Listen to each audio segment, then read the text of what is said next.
con eso yo quiero invitarte a que puedas abrir la palabra o encender la palabra en el libro de los Hechos, capítulo 17, para continuar el mensaje del domingo anterior acerca de la visita de Pablo a Atenas, un lugar completamente desconocido para él, que quizás le sorprendió a pesar de que había estado en ciudades ya paganas, pero se encontró en Atenas con una ciudad no solamente llena de ídolos, pero que junto con los ídolos habían filósofos, entre ellos los epicúreos, los estoicos, quienes tenían ciertas creencias de las cuales estuvimos hablando en el mensaje anterior.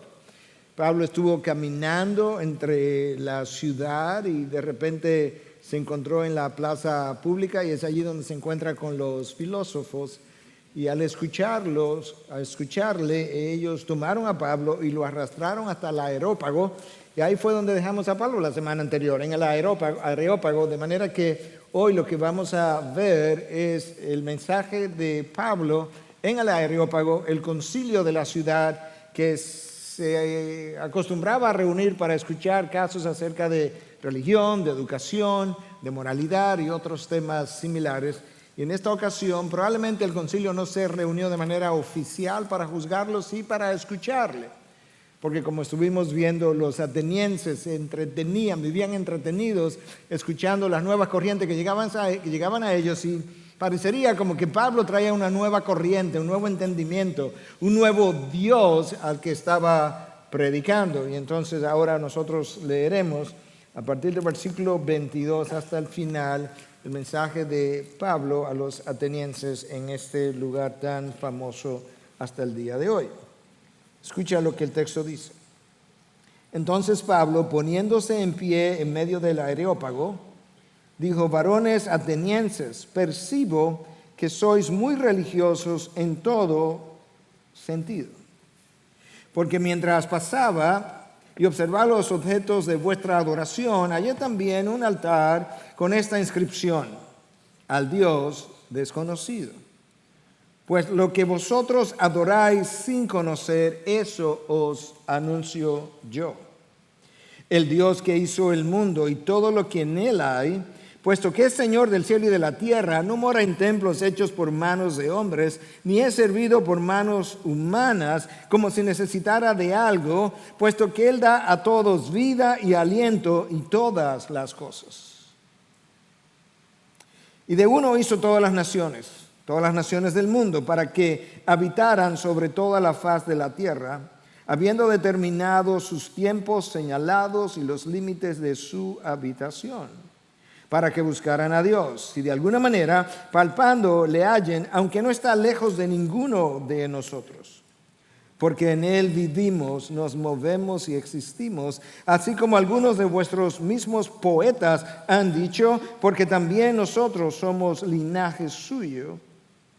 Siendo pues linaje de Dios, no debemos pensar que la naturaleza divina sea semejante a oro, plata o piedra, esculpido por el arte y el pensamiento humano. Por tanto, habiendo pasado por alto los tiempos de ignorancia, Dios declara ahora a todos los hombres en todas partes que se arrepientan. Hasta ahora Pablo no ha hablado nada del Evangelio, porque Él ha establecido un día en el cual juzgará al mundo en justicia, por medio de un hombre a quien ha designado, habiendo presentado pruebas a todos los hombres al resucitarle de entre los muertos. Y cuando oyeron de la resurrección de los muertos, algunos se burlaban, pero otros dijeron: te escucharemos otra vez acerca de esto.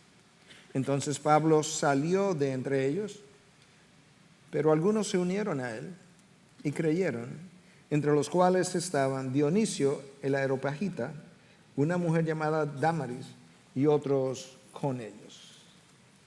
Es interesante que el abordaje o la presentación del mensaje en Atenas, en el Areópago, toma una forma completamente distinta a lo que hasta ese momento Pablo había acostumbrado a hacer. Y no solamente Pablo, a lo que Pedro había acostumbrado a hacer, donde ellos Presentaron el Evangelio de manera clara desde el principio, en ocasiones ante una audiencia judía donde Pablo arrancaba en el Antiguo Testamento, pero esta gente no conocía nada de eso.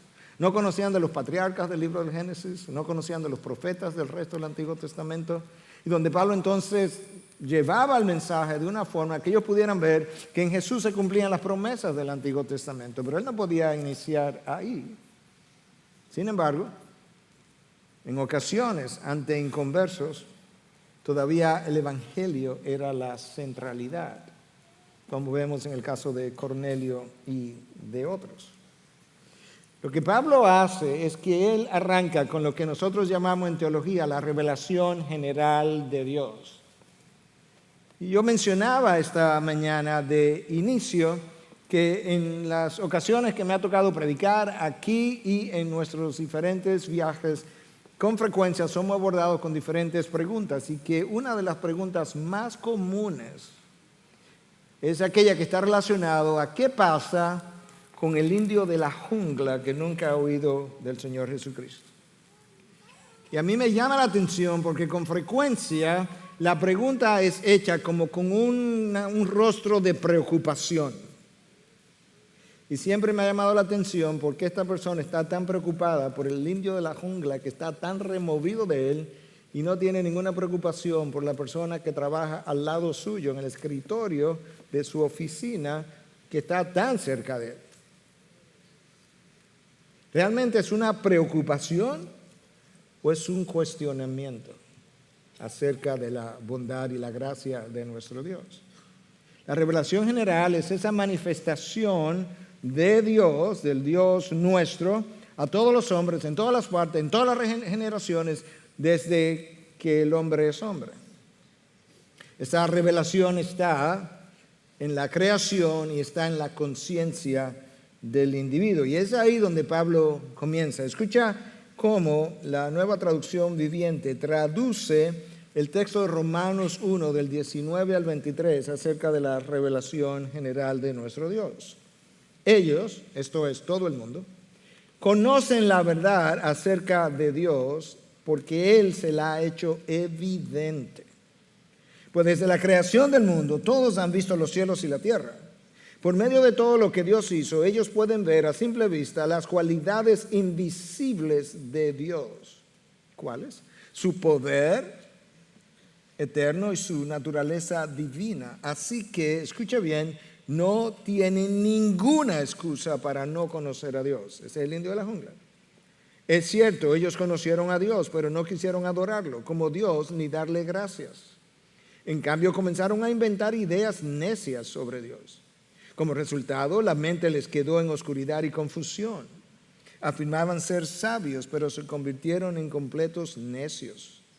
Y en lugar de adorar al Dios inmortal y glorioso, rendieron culto a ídolos que ellos mismos se hicieron con forma de simples mortales, de aves, de animales, de cuatro patas y de reptiles. ¿Escuchaste lo que Dios dice? Dios dice que Él da testimonio de quién Él es desde el principio de la creación, por medio de lo creado. Tú puedes ver en la creación de Dios su poder, su sabiduría, su soberanía, la manera como Él gobierna por medio de su providencia, y tú puedes ver incluso la eternidad de Dios que ha creado este mundo. Y es ahí donde Pablo inicia con los atenienses. Ahora, Romanos 2 habla de que Dios se le ha revelado a ese hombre también en su conciencia.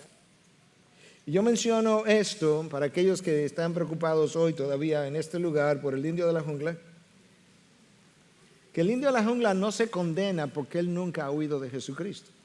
No, su condenación está mucho antes. Él se condena porque él no responde a la revelación general de Dios en la creación y en su conciencia. Y no respondiendo a algo que él conoce, él inventa caminos necios y formas de crear estos ídolos con sus propias manos y postrarse delante de ellos, que a veces tienen forma de animales, de aves, de reptiles, de cuadrúpedos, y rendirle adoración. Él prefiere esa invención a la revelación de Dios. Ahora, si él se fuera a salvar, la revelación general de Dios no le es suficiente. La revelación general con la que Pablo inicia y que toma la mayor parte de su mensaje no hubiese salvado absolutamente a nadie. Yo quiero que tú enfatices eso, subrayes eso, porque al final yo quiero puntualizar algo que no está visto aquí, porque tenemos que viajar a otra ciudad antes de poderlo ver. Pero esa es la realidad. Para el hombre salvarse, él se condena porque no responde a la revelación natural, pero si él se va a salvar, él necesita a Cristo, que es parte de la revelación especial de Dios. La revelación especial no es otra cosa que aquellas manifestaciones de Dios de manera, valga la redundancia, especial, que no todo el mundo tiene. Pablo, Moisés, Abraham tuvieron manifestaciones que muchos hombres no tuvieron. Nosotros tenemos una Biblia que la mayoría o una gran cantidad de las naciones todavía no tiene aún en su propio idioma. Eso es especial. Cristo vino a Palestina y caminó entre gente por 33 años. Eso fue especial. Y ahora ese Cristo es revelado en estas páginas que nosotros llamamos Biblia. El Evangelio es parte de la revelación especial de Dios que muchos no tienen. El hombre se condena por no responder a la revelación general de Dios. El hombre se salva por medio de la revelación especial. Y yo menciono eso porque, como ya aludí, el mensaje de Pablo está cargado de revelación general con muy poca revelación especial, en parte quizás, asumimos, porque lo interrumpieron.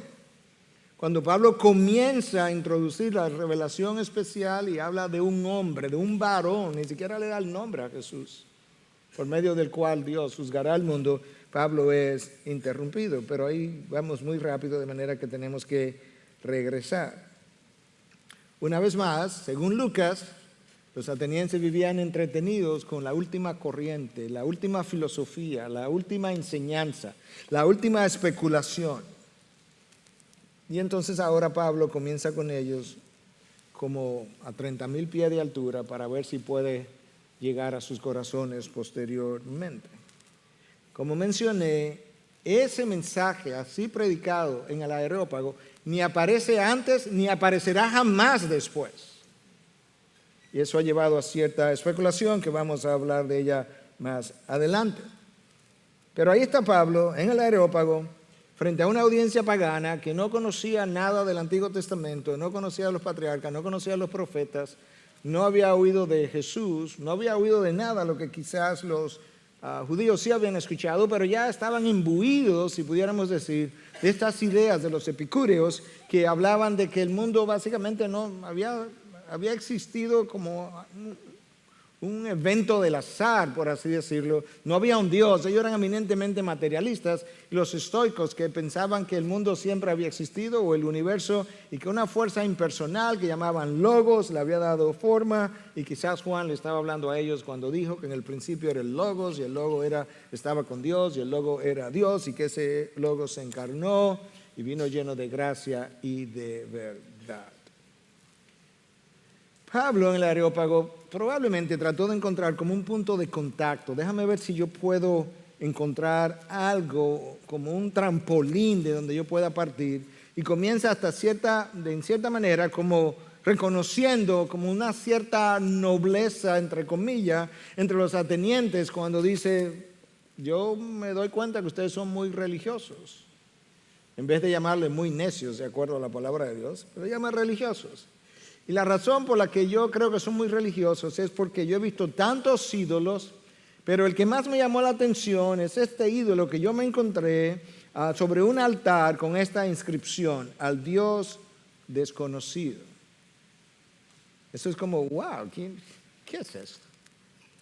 Pero si tú sabes que en la antigüedad la gente temía a los dioses, que en la antigüedad la gente creía que los dioses controlaban diferentes aspectos de la naturaleza, la lluvia, la falta de las sequías, las tormentas, los temblores, y habían tantos ídolos como eventos posibles que ellos pudieran imaginar, pero aún así en Atenas, con un poco de filosofía que ellos tenían, pensaron, pero quizás hay un Dios que es capaz de hacer cosas en la naturaleza, que es capaz de traer consecuencias sobre nosotros, que nosotros no hemos honrado. Y por si acaso eso sea una posibilidad, le vamos a hacer un altar, le vamos a honrar y le vamos a poner esta inscripción: al Dios desconocido.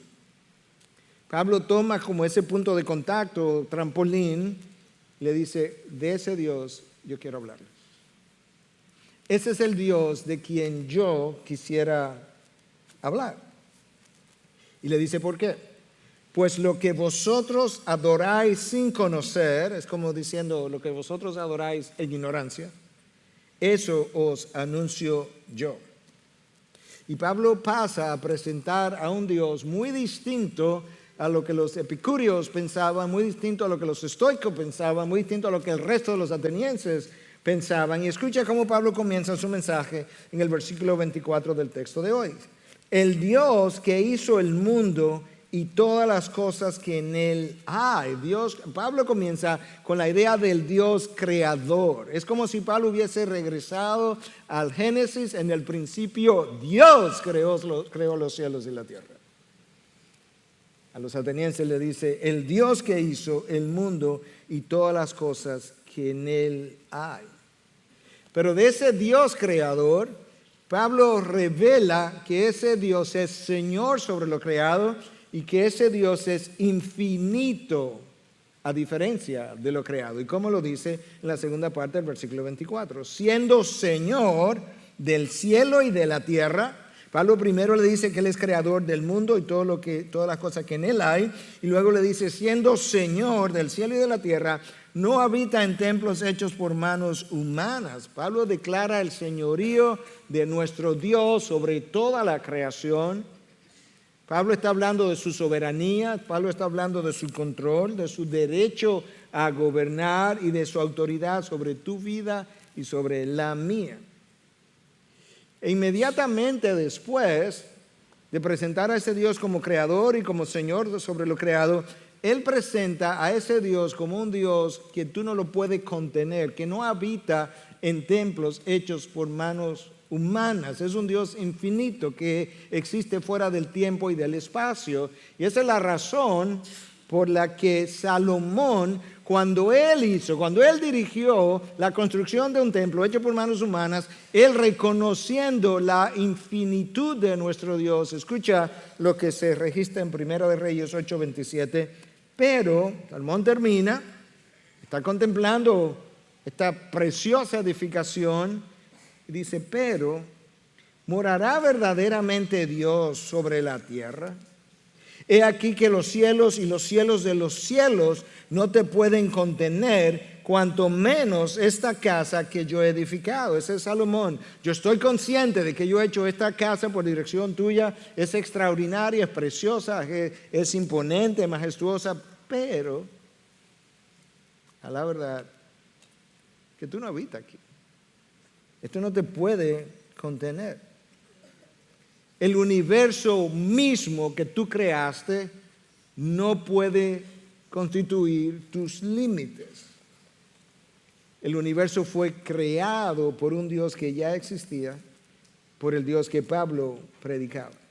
De manera que, en pocas palabras, Pablo habla de un Dios creador, de un Dios Señor y de un Dios infinito, en un solo versículo.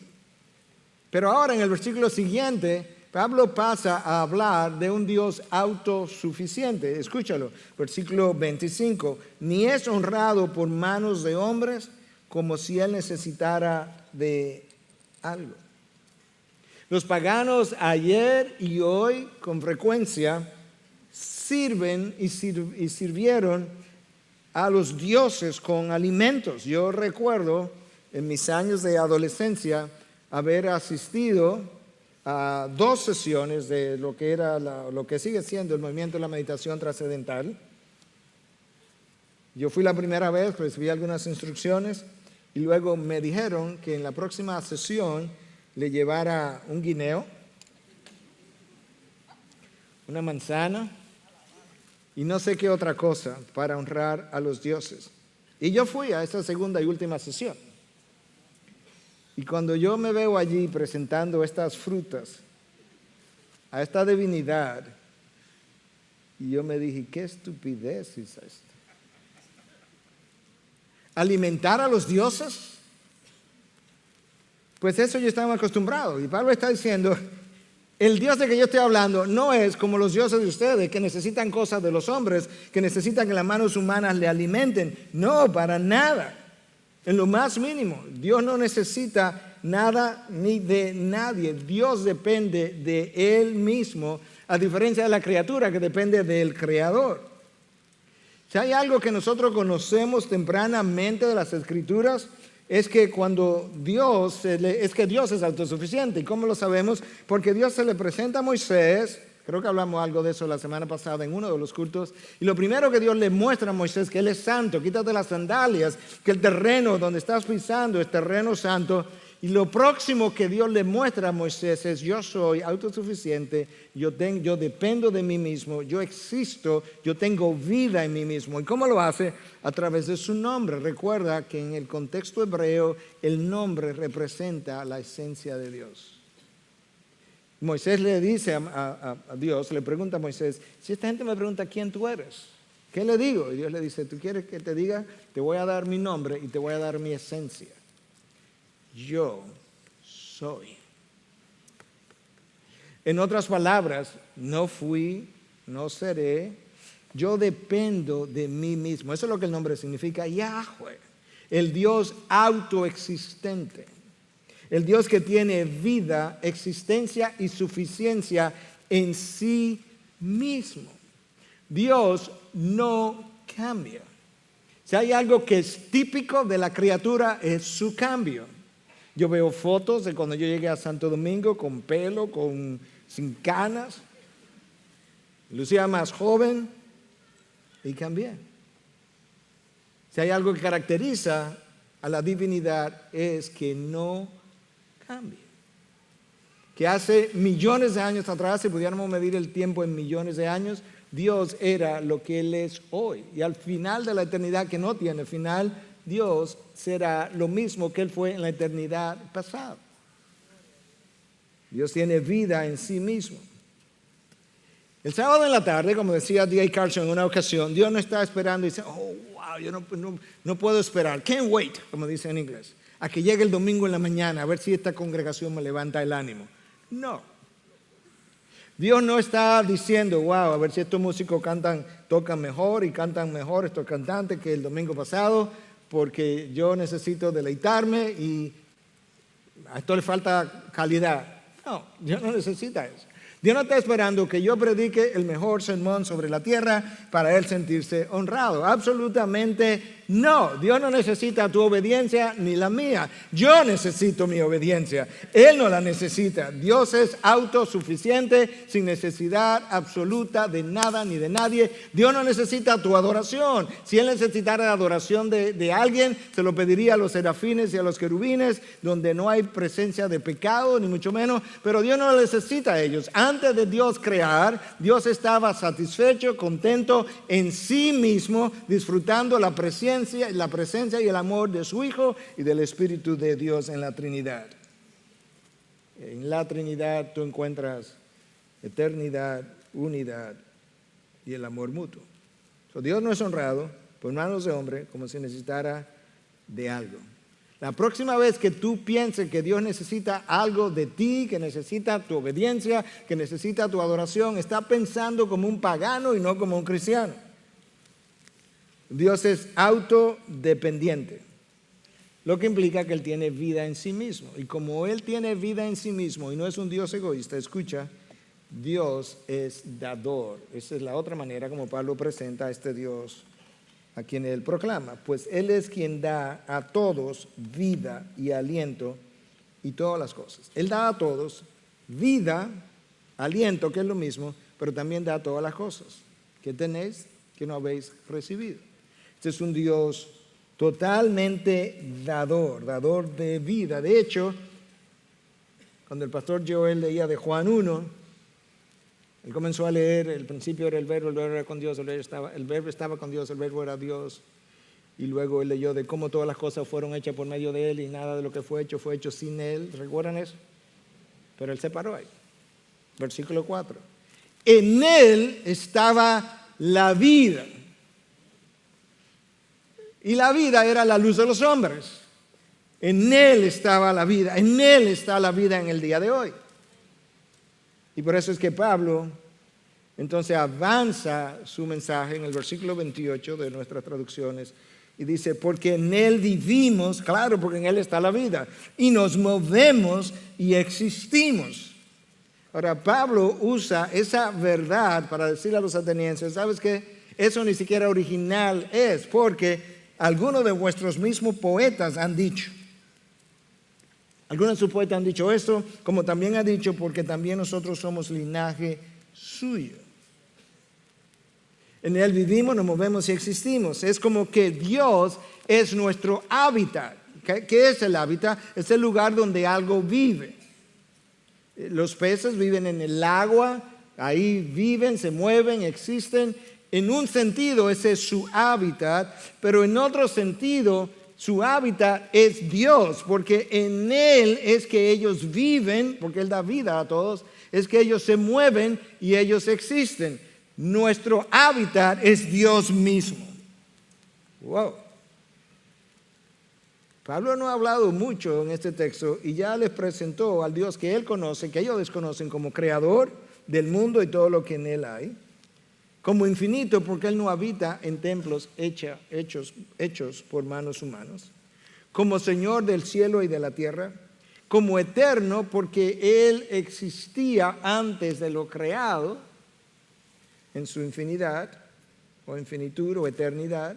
Como dador, porque él da vida y aliento a todos, y da todo a todos. Y como sustentador, porque en él vivimos, nos movemos y existimos. Todavía, a pesar de todos esos atributos extraordinarios de nuestro Dios, si eso es lo único que tú conoces de Dios, no puedes ser salvo. La revelación, en un sentido, Pablo no le ha dicho nada nuevo que ellos no conocieran en sus conciencias y en la creación. Ellos podrían levantarse en la mañana y ver cómo las aves son alimentadas todos los días sin que tengan que hacer ningún esfuerzo. Podrían ver las flores, cómo florecen, mueren y vuelven y florecen. Podrían ver la lluvia que era necesaria para continuar la vida y ellos pudieran concluir, bueno, ese es un Dios creador que sostiene toda su creación. De manera que algo más tienen ellos que conocer. Pero como Pablo está hablando con una audiencia pagana que no conoce nada de la revelación anterior del Antiguo Testamento, aparentemente él decidió irse por ese camino.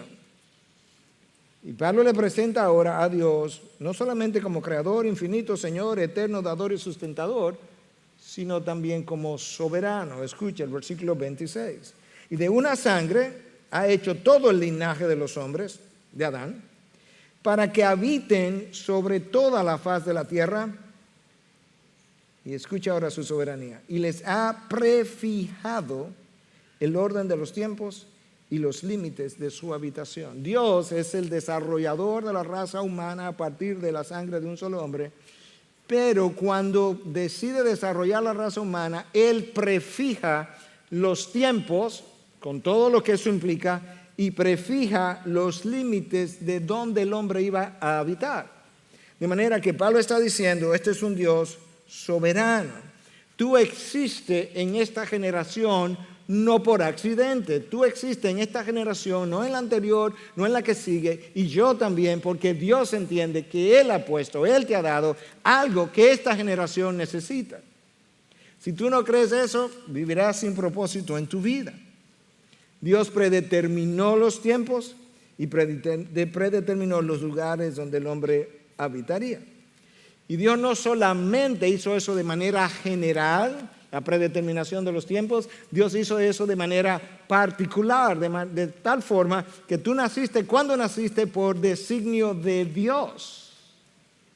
No solamente naciste cuando naciste por designio de Dios, tú naciste donde naciste y vives donde vives por designio de Dios. La próxima vez que tú tengas algo que quejarte de este país donde tú vives, tú vas donde Dios y le dices, esta nación está por debajo de lo que yo soy. Es muy inferior a mi desarrollo intelectual y personal y humano, de manera que múdame a otro lugar. Te equivocaste. Y oirás a Dios decirte, creo que el equivocado eres tú. Si te consideras tan desarrollado, te puse en ese lugar para que ayudes a desarrollarlo más entonces. Asimismo, de acuerdo a este versículo, las fronteras de las naciones fueron prefijadas por Dios, los límites de su habitación. La frontera que las Naciones Unidas quieren borrar hoy en día, tienen que ir donde el Creador y decirle que fueron mal establecidas por Él. Ahora, ¿por qué Dios hizo todo eso? ¿Por qué se reveló de manera general? ¿Por qué Dios se reveló en la creación, en la conciencia? ¿Por qué Dios colocó a los hombres donde los colocó? Si Dios nos creó, si Dios nos sostiene, si en Él nos vivimos, nos movemos y existimos, si Dios es soberano y soberanamente determinó los tiempos y soberanamente, que dicho sea de paso, recuerda lo que dice del Señor Jesús, cuando en la plenitud del tiempo, Él prefijó los tiempos, Dios envió a su Hijo. Si Dios se reveló al hombre, es natural que el propósito, que todo eso que Él hizo tenga un propósito. Y eso está en el versículo 27, te lo leo primero de la Biblia de las Américas y luego de la Nueva Traducción Viviente. Para que busquen a Dios, si en alguna manera, palpando, puedan hallarle, aunque ciertamente no está lejos de cada uno de nosotros. La Nueva Traducción Viviente, su propósito era que las naciones buscaran a Dios y quizás, acercándose a tientas, lo encontraran, aunque Él no está lejos de ninguno de nosotros. En otras palabras, Dios se reveló, hizo lo que hizo, puso sus atributos en la creación, puso el conocimiento de Dios en la conciencia del hombre para que lo buscaran. Como si a tientas, claro que a tientas, porque el hombre se cayó de la gloria de Dios y quedó ciego, quedó muerto en delitos y pecados, y como está ciego, Dios todavía le pone la creación en el frente, pone revelación de Él en el frente y dice incluso tú no tienes excusa porque en la imagen mía hay parte de la evidencia de que yo existo. Por si a tientas buscara y me encontraras. Pero ese hombre no le busca. Ese hombre prefiere, en su ceguera espiritual, prefiere fabricar ídolos con sus manos y postrarse delante de lo que él mismo ha fabricado. Él no solamente ha fabricado estos ídolos, él ha determinado las vías por medio de las cuales él va a buscar a Dios. Por eso es que él prefiere una meditación trascendental. Él prefiere un ídolo, él prefiere una filosofía, él prefiere el Islam, él prefiere los testigos de Jehová, él prefiere una serie de dioses extraños. ¿Por qué no va a rendir cuenta delante de esos dioses? Y Pablo sigue, dice, así como algunos de vuestros mismos poetas han dicho, porque también nosotros somos linaje suyo. Pablo dice lo siguiente, siendo pues linaje de Dios, no debemos pensar que la naturaleza divina sea semejante a oro, plata o piedra, esculpidos por el arte y el pensamiento humano. Lo que Pablo acaba de decir es extremadamente lógico.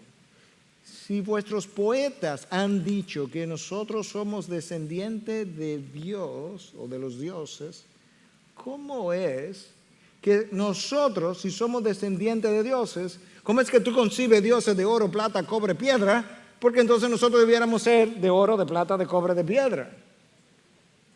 Ahora nota cómo Pablo le da vuelta a esta idea, le dice esculpidos por el arte, eso es arte, y el pensamiento humano, el pensamiento caído del hombre. Ese es el resultado. Tú tienes un pensamiento humano y tienes un pensamiento divino. El pensamiento humano ha creado estos dioses de oro, de plata, de cobre, de piedra, y Dios ha revelado todos sus atributos, o una gran parte de ellos, en la creación, y el hombre ha preferido el arte y la creación del pensamiento humano a la revelación del Dios divino. Y Pablo ahora comienza a aproximarse a su conclusión y ahora comienza a aproximarse a la revelación especial. Pero Dios, habiendo pasado por alto los tiempos de esta ignorancia, le dio como una bofetada a los atenienses porque le dijo ignorantes. Habiendo pasado por alto los tiempos de esta ignorancia, ¿cuál ignorancia? La de los ídolos. Ahora manda a todos los hombres en todo lugar que se arrepientan, por cuanto ha establecido un día en el cual juzgará al mundo con justicia por aquel varón, todavía no llega directamente, a quien designó cuando dando fe a todos con haberle levantado de entre los muertos. Pablo dice algo similar a los atenienses a lo que él escribe en Romanos 3. Él dice que Dios pasó por alto este tiempo la ignorancia. En Romanos 3, Pablo dice que Dios en su tolerancia pasó por alto los pecados cometidos anteriormente. Eso le dice a los judíos. Dios en su tolerancia, no podrían decir en su ignorancia, porque ustedes tenían una revelación del Dios de Abraham, de Isaac y de Jacob, pero en su tolerancia pasó por alto los pecados durante la época de la ley. Pero ahora, dice Pablo Romanos 3, ahora que Cristo ha venido, que fue ofrecido como propiciación, ya no más. Y ahora Pablo dice lo mismo a los atenienses, pero de otra manera. En su ignorancia Dios pasó por alto la idolatría de ustedes, pero ahora Dios ha mandado que todos los hombres se arrepientan. Porque Dios tiene una intencionalidad con el mundo y es juzgar a ese mundo por medio de ese varón, dice Pablo, le llama varón, que Dios levantó de entre los muertos. Ahí Pablo está como rayando en la periferia de la revelación especial, porque si me lo deja ahí yo no entiendo qué es lo que eso significa. Pero cuando él habló de la resurrección de los muertos, el texto dice que inmediatamente lo interrumpieron y que hubo dos reacciones. Unos se burlaban y otros dijeron que lo oirían en otra ocasión, versículo 32. Pero cuando oyeron lo de la resurrección de los muertos, unos se burlaban y otros decían, ya te oiremos acerca de esto otra vez. Eso no fue distinto a la reacción de Félix, el gobernador Félix. En el libro de los Hechos, más adelante, Pablo está dando testimonio de su fe y Pablo comienza a disertar acerca de la justicia, de la vida eterna y del dominio propio. Y cuando Félix, que vivió una vida inmoral, oyó acerca de esto, le dice a Pablo, Pablo, ya basta. Muchas letras, te han vuelto loco, yo te oiré en otra ocasión. No sé si te ha pasado, pero a mí me ha pasado. No está muy bien eso. Yo respeto eso, pero quizás en otro día hablamos. Es una forma diplomática de mandarte a callar. Ahora escucha. Pablo termina, o sea, es interrumpido. Escucha lo que el texto dice. Y así, interrumpido, Pablo salió de en medio de ellos. Mas algunos creyeron, algunos, juntándose con él, entre los cuales estaba Dionisio, el areopagita, el encargado del areópago, es una conversión importante, y una mujer llamada Dámaris y otros con ellos. ¿No te llama la atención que en Atenas no hay el tumulto de Éfeso como resultado de la predicación del evangelio, que la gente se estaba convirtiendo en masa? ¿No te llama la atención que esta pobre, tímida respuesta de los atenienses a la reacción en Samaria, donde Samaria se llenó de gozo?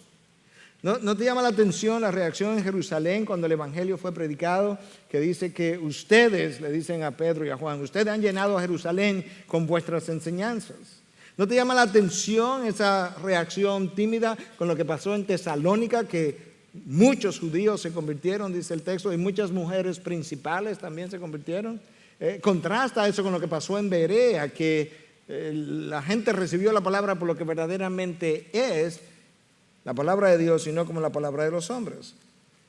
¿No te llama la atención que en Tesalónica, en Éfeso, en Samaria, en Jerusalén, se fundaron iglesias? en Berea, no en Atenas.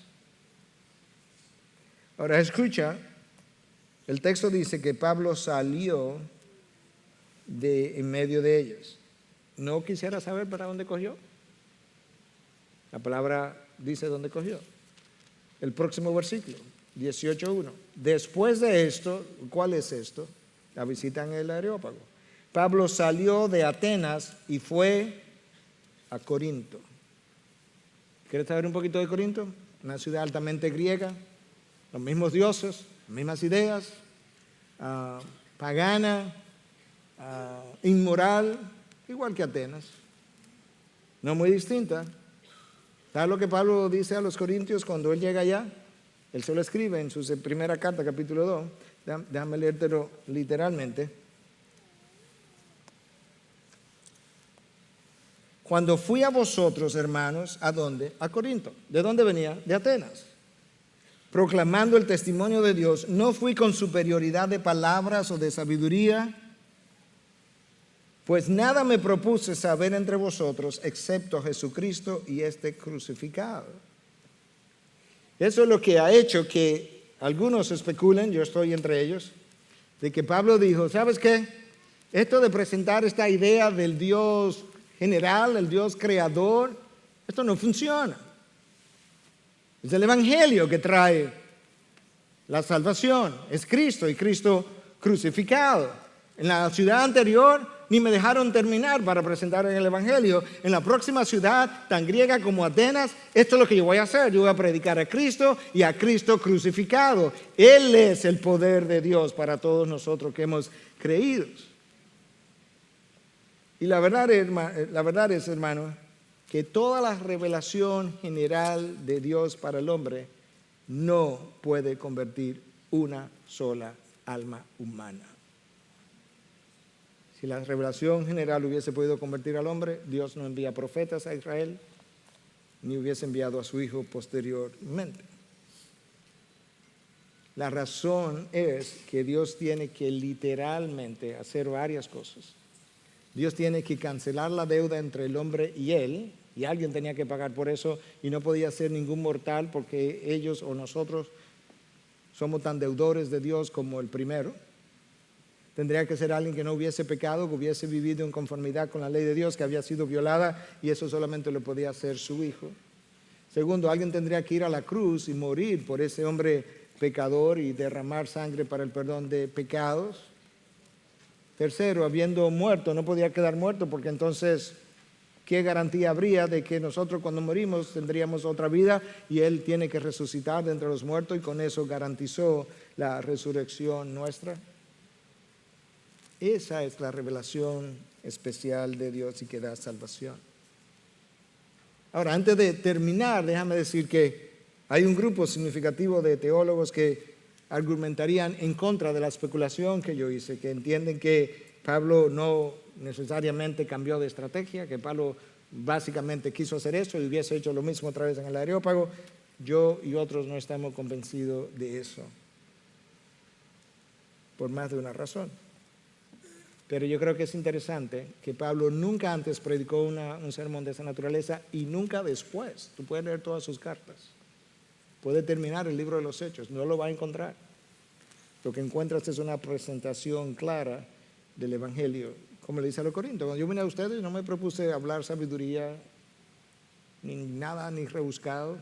Yo vine a hablarle de Cristo y Cristo crucificado.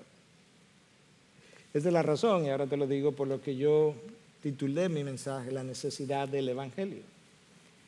Usualmente yo trato de decir eso más temprano, pero esta vez no lo dije porque no iba a saber por qué estaba diciendo lo que estaba diciendo, cuando en toda esa revelación inicial de Pablo no había nada del Evangelio. El Evangelio es necesario para la conversión del hombre y es el eje de toda la historia de la Biblia. Toda apuntaba hacia ese Evangelio y todo gira alrededor de ese Evangelio. Yo creo que eso nos da una idea, no solamente de lo que Dios ha hecho en la creación, en la conciencia del hombre, sino también de lo que ha hecho en la cruz. Y por qué una revelación sirve de una manera y la otra revelación sirve de otra manera.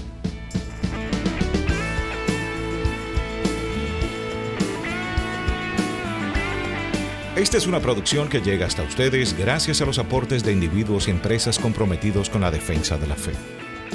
Para más información, preguntas y comentarios, visite nuestra página de internet www.integridadysabiduría.org.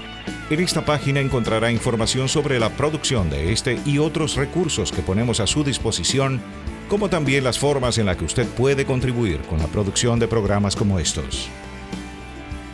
Les invitamos nuevamente a visitar nuestra página de internet www.integridadysabiduría.org. Será hasta la próxima, cuando nos reencontremos en su palabra.